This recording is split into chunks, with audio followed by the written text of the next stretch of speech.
छोटा कर कि मर्द है 10 रुपया दिया मालिक। दिया मलिकार दिया खुदरा जब मिलत कहाँ बा देखे ये तो मंच देखकर यहाँ खुला नहीं खेले यदि सब खुला ले ला शिखर खई हो भाई अपने बुद्धि सिखा दे कि मर्द है और 20 रुपया दिया। दिया मलिकार दिया ला और भी सुन और दिया मलिकार टाइट बोला कि मर्द है के कहता कि मेहरारू हवा और 20 रुपया दिया। का है तार बाबू दल बने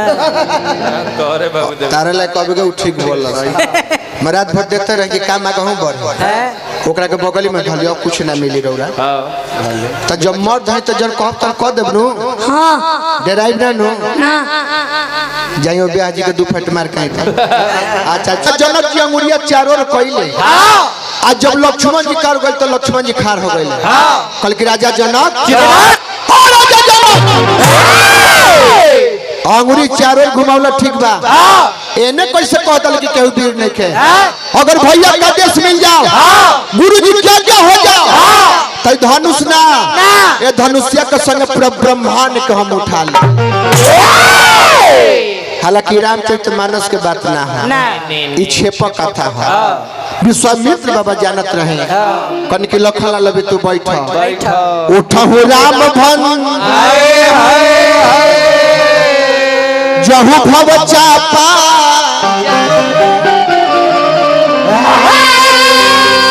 अमेटहु तात जनक परिताप। ओम नाम बताओ तार नाम का राम असली नाम बताओ ऋतिक कुमार ऋतिक कुमार भाई बा तब तो नाम हीरो के बता है रोल करे में तेरा दिक्कत ना हो जन कहब तन कह देबनु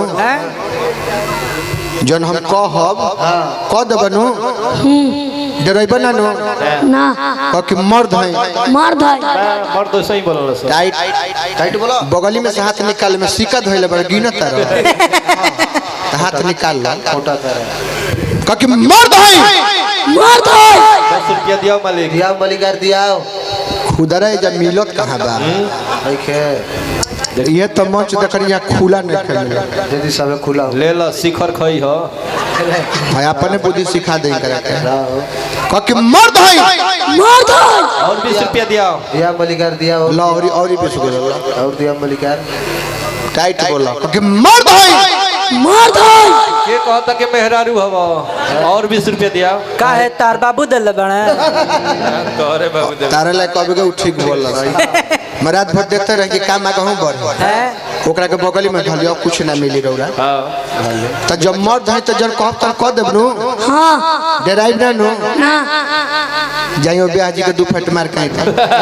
अच्छा छोड़ दे चनियावा के खोद के ना ओरा गांव में आइल बरूंगा के मारे कने तो अब राउ ऋतिक नाम नहीं खे ओने खड़ा रहने तो बताइए दिल रहे हम अब राउ नाम राम बा का नाम हो राम पापा के नाम बोलो अजय राय आचार राम जी अजय राय के लड़का नानू रहल राजा दशरथ राजा दशरथ भाई हम राजा दशरथ के लड़का हैं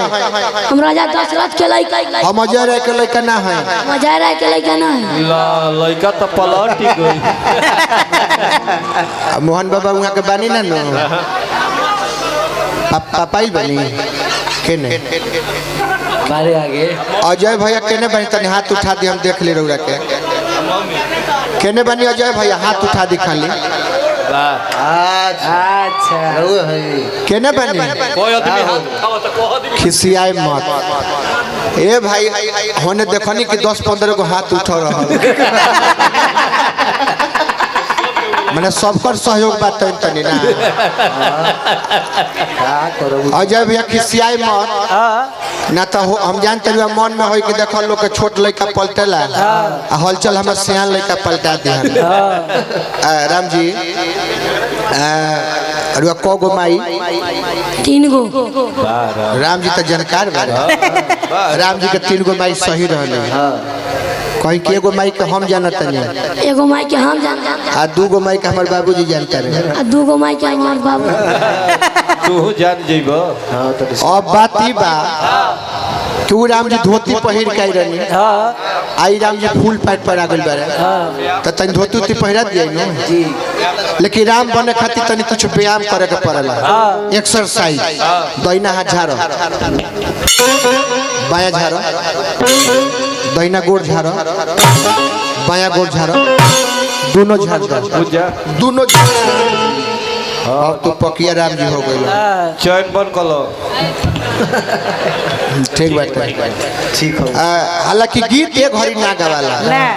गीत तिलक में बारात में गवाला हाँ लेकिन मन छ नीमन लागे खातिर हमके गा दिले जाए एक हो त धोती धोती